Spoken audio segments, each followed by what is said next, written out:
the Small and Medium Enterprises Agency of Nigeria, SMEDAN, is to improve support for SMEs due to the impact COVID-19 has had on their operations.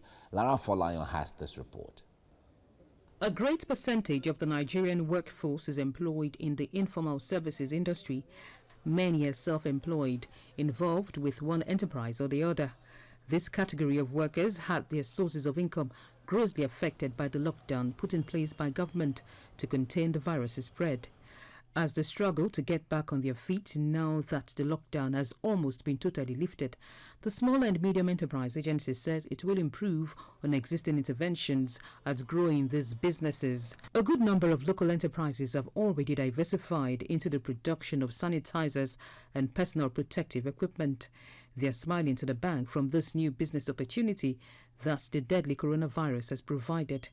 The Small and Medium Business Development Agency says it is also looking to broaden the capacity and expertise of these players while the pandemic lasts. I think these are the new opportunities that emerge, and these are the areas in which we are looking to see how SMEDAN, in collaboration with other financial institutions, we can come up with a package in which those new and emerging businesses can survive and they can be supported. Lara Folayan, TVC News, Abuja. Joining me now on Skype from the UK is Ronke Adiabo, the founder, IA Foundation and Chartered Accountant. Ronke, good morning. It's good to have you join me right now. Now, when it comes to the issue of small and medium scale enterprises, at a time like this when it is so challenging for them, what is the best way of supporting them to ensure they sustain? The government has, in its own wisdom, has injected monies into the economy at different times. I wonder if that is the way to go. Morning, Mike, and thanks for having me. Without a doubt, SMEs are actually facing very serious challenges on their operations. There's been disruption to supply chains. Most of them, their cash has dried up. As you know, cash is always king. So most of them are finding it very difficult to survive. And as you know, staffing cost is usually the biggest cost in any business. So what these small businesses are going to do is to actually make staff redundant. Now, we do not want that. As you rightly said in your introduction, the government has actually tried to roll out some intervention funding. Actually, they've rolled out about 50 billion for small-scale industries. But what I'm thinking is that this does not go far enough. It does not go far enough. Whatever the CBN can do to actually roll out more intervention loan, that would actually help the SMEs. Because as you know, 65% of our economy is the informal sector. We cannot afford for this informal sector to go under. So the government needs to actually roll out more funds for them. Also, with regards to taxes and things like that, I think for the second quarter, the federal inland revenue and the state inland revenue might want to consider waiving taxes for the second quarter only. And also, subsequently going forward, they might think about deferring the payment of taxes by these small-scale industries. This will actually help to kickstart the economy back and help the small-scale businesses to actually survive, keep the lights on, and keep their employees on their books. All right. Now, it's a good thing the way you have painted that picture on what can be done.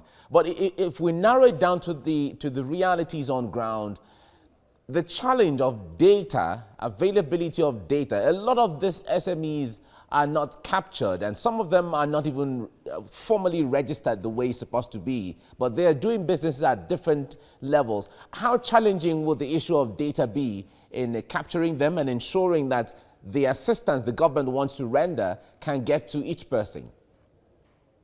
Actually, one of the shortcomings of our economy is now showing up, and it's coming up to bite us because we did not pay attention to data collection. But anyway, that's a matter for another day. Whilst I appreciate we haven't got the data, one thing that is very helpful in Nigeria is the banking sector. Most businesses has a bank account. Most businesses will have a BVN. We can actually rely, for want of a better data system, we can actually rely on the banking data to be able to identify these small-scale businesses. Because if you want to, if businesses want extra funding, it's going to come via their bank. So if the bank has that data of that business, then they'll be able to identify those small-scale businesses and be able to produce loans for them to be able to continue with their businesses. So, in my opinion, using the bank's data for now might suffice. All right, in the long run, before I let you go, in the long run, because the government is saying, in fact, the private sector are coming up to say that there could be unemployment spike generally from about 23.1% to about 33.5% at the end of 2020. Government is saying there could likely be a recession, and there's an alarm from left, right, center. For the SMEs, viewing this thing from their own perspective, what do you think they can be doing right now?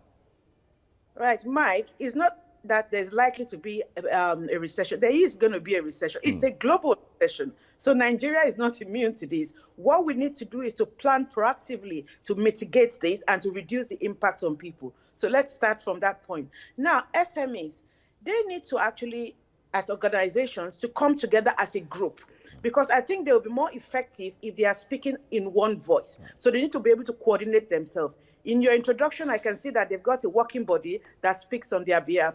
Their needs need to be collated in a very comprehensive manner, and they need to be engaged meaningfully. They need to put their issues and challenges together as a package and approach the government and the banks with these issues so that they are speaking with one voice, and the bank can actually listen to them and be able to provide adequate support for them based on collective information which they've given the banks and the government. All right. Thank you so much, Ronke Adeagbo, for your time on the program. Ronke is the founder, IA Foundation, joining me from the UK.